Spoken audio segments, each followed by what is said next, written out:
মদিনার এক গরম দুপুর। খলিফা হজরত উমর রাদিয়াল্লাহু তাআলা ছদ্মবেশ ধারণ করে শহরের পথে পথে ঘুরে বেড়াচ্ছেন। জানার চেষ্টা করছেন তার শাসনের অধীনে মানুষ শান্তিতে আছে কিনা, কেউ কষ্টে আছে কিনা। এমন সময় তিনি দেখতে পেলেন এক মহিলা তার ছোট ছোট কয়েকজন সন্তানকে ঘিরে রান্নার হাঁড়ি বসিয়েছেন। হাঁড়ির নিচে আগুন জ্বলছে, কিন্তু বেশ কিছুক্ষণ দাঁড়িয়ে থেকেও উমর রাদিয়াল্লাহু তাআলা লক্ষ্য করলেন হাঁড়ির ভেতর কোনো খাবারের গন্ধ আসছে না। তখন তিনি ধীরে ধীরে এগিয়ে গেলেন। তিনি জিজ্ঞেস করলেন, হে আল্লাহর বান্দি, কি রান্না করছেন? মহিলাটি উত্তর দিলেন, এই হাঁড়িতে পানি আছে আর কিছু পাথর আছে।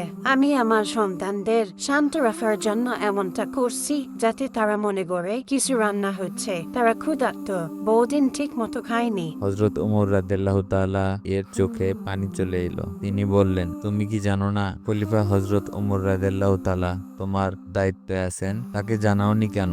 মহিলা মুখ ঘুরিয়ে বললেন, ওমর, তিনি আমাদের শাসক। তিনি যদি তার প্রজাদের খোঁজ না রাখেন তবে তিনি কেমন খলিফা? আমার আল্লাহ সাক্ষী, আমি কিয়ামতের দিনে তার বিরুদ্ধে অভিযোগ করব।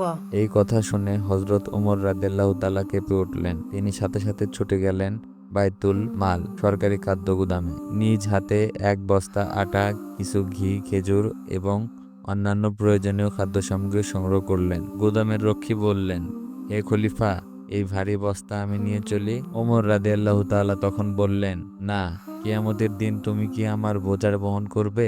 এটা আমার দায়িত্ব, আমি নিজেই বহন করব। তিনি সেই ভারী বস্তা নিজ কাঁধে বহন করে ওই মহিলার ঘরে নিয়ে এলেন। নিজের হাতে হাঁড়িতে খাবার তৈরি করলেন এবং নিজে দাঁড়িয়ে থেকে শিশুদের খেতে দিলেন।